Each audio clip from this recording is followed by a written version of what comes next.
Salut tout le monde! Alors étant donné qu'on est italien, on n'a pas pu résister. Donc aujourd'hui laissez-vous tenter par l'un des gâteaux symboles de la Sicile, la cassata siciliana. Vous verrez, ce gâteau est composé d'une génoise très fine et d'une crème à base de ricotta aux fruits confits. Il est recouvert de pâte d'amande, décoré avec une couche de glaçage et enfin décoré en abondance avec un assortiment de fruits confits. Je vous souhaite donc à tous un bon visionnage.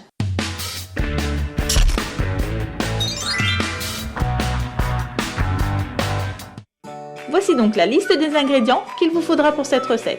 Pour la crème à la ricotta, il vous faudra de préférence 600 g de ricotta de brebis. Mais si vous n'en trouvez pas, c'est pas un problème. Vous pouvez aussi utiliser de la ricotta de vache. 140 g de sucre, 30 g de pépites de chocolat noir, 30 g de fruits confits coupés en petits dés, un peu de zeste de citron râpé et une pincée de cannelle. Pour le sirop, il vous faudra 150 ml d'eau, 40 g de sucre et un peu de zeste de citron. Pour le glaçage au sucre, il vous faudra 300 g de sucre et 5 cuillères à soupe d'eau. Ensuite, pour la déco du gâteau, il vous faudra 150 g de glace royale bien dure. Pour voir la recette de la glace royale, cliquez ici sur l'image. Et 200 g de fruits confits assortis. Mais il vous faudra également 350 g de pâte d'amande verte, un disque de génoise à l'italienne d'un diamètre de 18 cm et un disque de génoise d'un diamètre de 22 cm. Pour voir les recettes de la génoise à l'italienne et de la pâte d'amande, cliquez sur les images suivantes. Et pour finir, pour la réalisation du gâteau, il vous faudra un moule à manquer rond d'un diamètre de 24 cm. Alors tout d'abord, on va commencer par préparer le sirop. Donc dans une petite casserole, on y verse l'eau, le sucre et un peu de zeste de citron. On fait bouillir le tout, on enlève le zeste de citron et on laisse refroidir. Ensuite, on va préparer notre crème à la ricotta. Donc dans un saladier, on y met la ricotta, le sucre, puis à l'aide d'un batteur électrique, on va battre le tout jusqu'à obtenir un résultat bien crémeux. Après, on y ajoute une pincée de cannelle, les fruits confits coupés en petits dés, les pépites de chocolat noir, un peu de zeste de citron râpé. On va remuer le tout. Et voilà, notre crème à la ricotta aux fruits confits est prête. Alors maintenant, on prépare un cylindre de pâte d'amande verte. On le roule avec les mains jusqu'à obtenir un cordon de 70 cm de longueur. Pour éviter que la pâte d'amande ne s'attache au plan de travail, n'oubliez pas d'utiliser du sucre glace. Une fois obtenu, aplatissez-le avec les mains, puis à l'aide du rouleau à pâtisserie, allez l'élargir un peu jusqu'à obtenir une épaisseur de environ 4-5 mm. Une fois obtenue la bande de pâte, on va la découper bien droite sur la partie inférieure avec un couteau. Ensuite, donc, on va enrouler la bande sur elle-même. On prépare notre moule en le saupoudrant avec du sucre glace et on va positionner notre bande tout autour du moule avec la partie découpée vers le bas. Après, attachez entre elles les deux extrémités, puis avec un couteau, supprimez l'excès de pâte.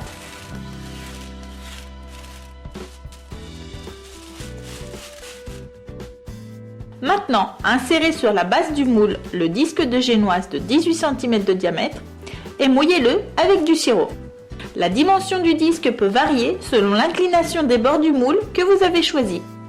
Ensuite, on va garnir l'intérieur de notre moule avec toute la crème de ricotta. On l'égalise le mieux possible. On lui pose dessus le deuxième disque de génoise. Et enfin, on va l'imbiber avec le sirop. Pour éviter que votre pâte d'amande ne s'attache au moule, faites attention à ne pas faire couler le sirop sur les bords entre la pâte d'amande et votre moule.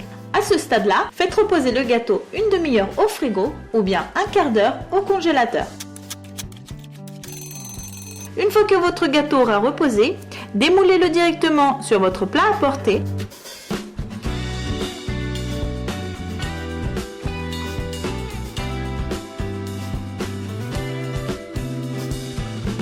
Avec un pinceau, éliminez le sucre glace en excès et ensuite allez préparer le glaçage au sucre. Donc dans une petite casserole, on y met le sucre glace et l'eau. Puis à feu moyen, on remue sans nous arrêter. Et dès que le tout commencera à bouillir, on retire immédiatement la casserole du feu. Versez le glaçage obtenu au centre du gâteau et à l'aide d'une spatule, allez recouvrir toute la superficie du gâteau. Étalez le glaçage le plus rapidement possible car il va très vite se solidifier. Arrivé à ce stade, vous pouvez passer à la décoration du gâteau. Donc commencez tout d'abord par découper les fruits confits, puis allez les positionner sur le gâteau selon vos goûts et plaisirs.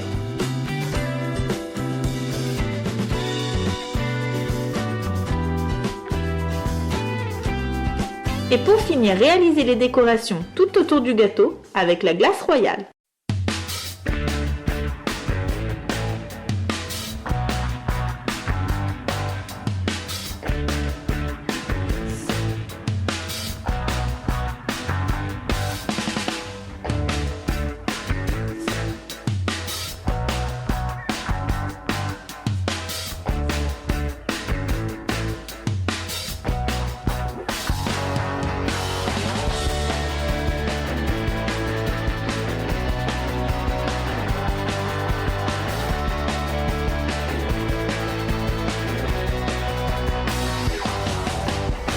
La cassata siciliane est prête pour être servie à vos convives.